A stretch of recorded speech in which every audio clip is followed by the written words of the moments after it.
اعوذ باللہ من الشیطان الرجیم بسم اللہ الرحمن الرحیم اللہم صلی علی سیدنا محمد وعلی آل سیدنا محمد واصحاب سیدنا محمد وبارک وسلم۔ السلام علیکم ورحمۃ اللہ وبرکاتہ۔ میرا کلمہ لا الہ الا اللہ محمد رسول اللہ۔ اللہ ایک اور حضرت محمد صلی اللہ علیہ وسلم اس کے رسول ہیں۔ دیٹس اٹ، یہ ہے بنیاد میرے دین کی۔ اس ایک نئے سیٹ اپ میں میں نے یہ کلمہ آویزاں کر دیا اور میں نے سوچا کہ یہاں سے میں آپ لوگوں کے ساتھ رابطہ کیا کروں گا، لیکن جو ہی میں یہاں پہلی مرتبہ بیٹھا تو مجھے اس بات کا احساس ہوا کہ یار شکیل احمد چشتی،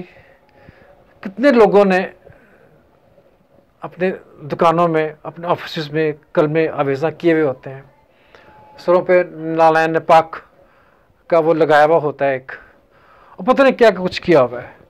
کہ جس سے اندازہ ہو سکے کہ یہ بندہ جو ہے نا بہت نیک، پرہیزگار، ایماندار ہے۔ بہت سے لوگوں نے اپنے موبائلز پہ اپنی رنگ ٹونز بہت اسلامک لگائی ہوئی ہوتی ہیں، کوئی نعتیں ہوتی ہیں، کوئی اس میں اللہ تعالیٰ کے 99 نیمز کا ورد ہوتا ہے، کوئی اس میں اللہ تعالیٰ کے قرآن پاک کی کوئی نہ کوئی آیات ہوتی ہے، ان کا ترجمہ ہوتا ہے، اور پھر ان کے جو ڈی پی ہیں ان کے اوپر کہیں پہ خانہ کعبہ، کہیں پہ مسجد نبوی، کہیں پہ حضرت محمد صلی اللہ علیہ وسلم سورہ کا نام۔ اور دکھ اس بات کا ہوتا ہے کہ ان سب چیزوں کے ہوتے ہوئے، ان چیزوں کو اپنے آویزاں کر کے، ان چیزوں کو لگا کے کہیں میں ویسے نہ ہو جاؤں، اللہ معاف کرے مجھے، میرے لیے دعا کیجیے گا پلیز۔ بہت سے ایسے لوگوں کو دیکھا ہے کہ جنہوں نے سب کچھ کیا ہوا ہوتا ہے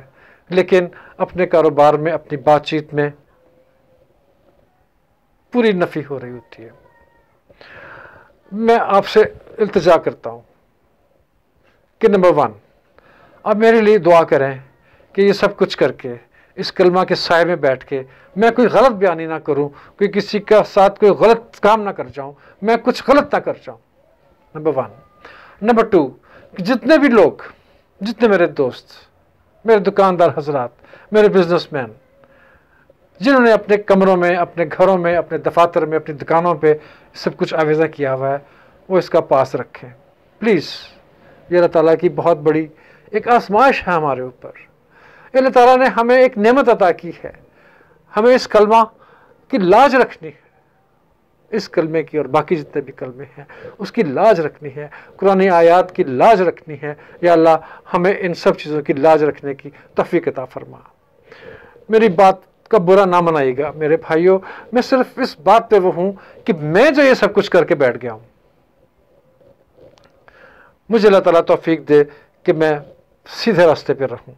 اور کسی قسم کا کوئی نفاق نہ ہو اس میں، اور کسی قسم کا کوئی میں کیا بتاؤں آپ کو۔